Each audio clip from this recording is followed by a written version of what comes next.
നമുക്ക് ദൃശ്യങ്ങളിൽ കാണാൻ. ഞാൻ ബൈജുവിലേക്ക് എത്താം. അവിടെ അനൗൺസ്മെന്റ് നടക്കുന്നത് കൊണ്ട് തന്നെ ബൈജുവിന്റെ ശബ്ദം കൃത്യമായി മനസ്സിലാക്കാൻ കഴിയുന്നില്ല.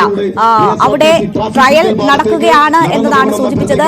റഹീമാണ് ആദ്യ കണ്ണിയാകുന്നത്. ഇപ്പോൾ നമ്മൾ കാണുന്നത് രാജ്ഭവന് മുന്നിലുള്ള ദൃശ്യങ്ങളാണ്. തിരുവനന്തപുരത്ത് മുഖ്യമന്ത്രിയുടെ ഭാര്യയും മകളും ഉൾപ്പെടെയുള്ളവർ മനുഷ്യച്ചങ്ങലയിൽ കണ്ണി ചേരാനായി എത്തിയിരിക്കുന്നു.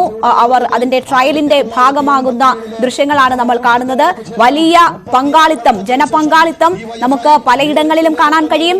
വി വിനോദാണ് തിരുവനന്തപുരത്തുള്ളത്. രാജ്ഭവന് മുന്നിൽ വലിയ തോതിൽ ആളുകളുടെ കൂട്ടമുണ്ട്.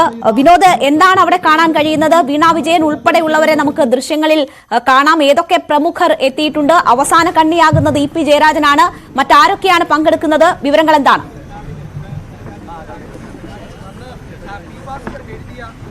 രേണുക, ഡിവൈഎഫ്ഐയുടെ മനുഷ്യച്ചങ്ങല അതിന്റെ ട്രയൽ ആണ് ഇപ്പോൾ ആരംഭിച്ചിട്ടുള്ളത്. അല്പസമയത്തിനുള്ളിൽ മനുഷ്യച്ചങ്ങല ആരംഭിക്കും.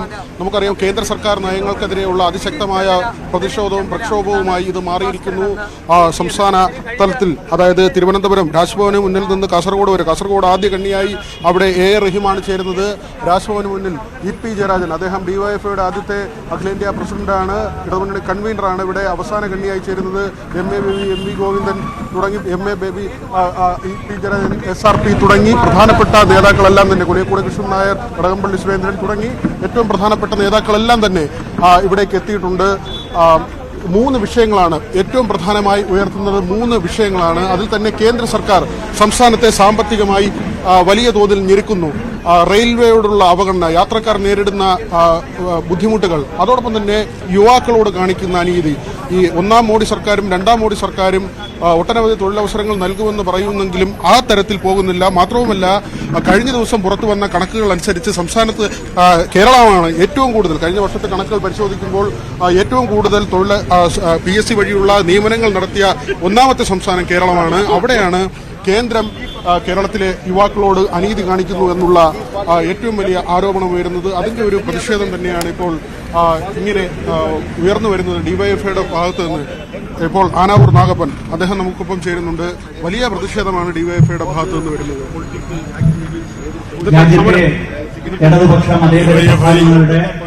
സമാദരണീയരായ ഒട്ടേറെ നേതാക്കന്മാർ ഈ മനുഷ്യച്ചങ്ങലയുടെ ഭാഗമാവുകയാണ്. സാംസ്കാരിക സാമൂഹ്യ രംഗത്തെ പ്രമുഖർ ഈ മനുഷ്യച്ചങ്ങലയുടെ ഭാഗമാവുകയാണ്. വേദിയിലേക്ക് മനുഷ്യച്ചങ്ങലയുടെ ഭാഗമാകുന്നതിന് വേണ്ടി എത്തിയ നേതാക്കന്മാരെ, സാംസ്കാരിക രംഗത്തെ പ്രമുഖരെ മേഖലയിലായാലും ശരി, അവഗണനയുടെ പാരമ്യത്തിലെത്തിയപ്പോഴാണ് ഇനിയും സഹിക്കാനാവില്ല എന്ന ഈ മുദ്രാവാക്യം ജോൺ ബ്രിട്ടാസ് MP നമുക്കൊപ്പം ചേരുന്നു. വലിയ പ്രതിഷേധമാണ് ഡിവൈഎഫ്ഐയുടെ ഭാഗത്തു നിന്ന് ഉയർന്നു. റെയിൽവേയിലെ അവഗണന, സാമ്പത്തികമായ ഞെരുക്കം, യുവാക്കളോടുള്ള അനീതി, ഏത് തരത്തിലാണ് ഇന്നത്തെ സമരം പ്രതിഫലിക്കുന്നത്? കേരളത്തിനെ സാമ്പത്തികമായിട്ടും രാഷ്ട്രീയമായിട്ടും ഞെരിച്ചമർത്തുന്ന കേന്ദ്ര നയത്തിനെതിരെയുള്ള രോഷമാണ് ഇവിടെ പ്രതിഫലിക്കുന്നത്. ഇവിടെയുള്ള റെയിൽവേ പ്രോജക്റ്റുകളൊക്കെ പരിശോധിച്ചു കഴിഞ്ഞാൽ 25, 30, 40 വർഷം പഴക്കമുള്ള പ്രോജക്റ്റുകൾ പോലും നടപ്പിലാക്കാൻ കഴിഞ്ഞിട്ടില്ല. ബജറ്റിൽ അവതരിപ്പിച്ചിട്ട് തന്നെ 40 വർഷമായി. ഇതാണ് കേരളത്തിലെ റെയിൽവേ വികസനത്തിന്റെ അവസ്ഥ. അതുപോലെ തന്നെ യാത്രാ സൗകര്യങ്ങൾ ഗണ്യമായിട്ട് കുറയുകയാണ്. അതുപോലെ ഗവർണറെ ഉപയോഗിച്ച് ഗവൺമെന്റിനെതിരെ അതിശക്തമായിട്ടുള്ള നീക്കങ്ങളാണ് കേന്ദ്രം നടത്തുന്നത്. അതിശക്തമായിട്ടുള്ള പ്രതിഷേധമാണ് ഇവിടെ നടക്കുന്നത്. തീർച്ചയായും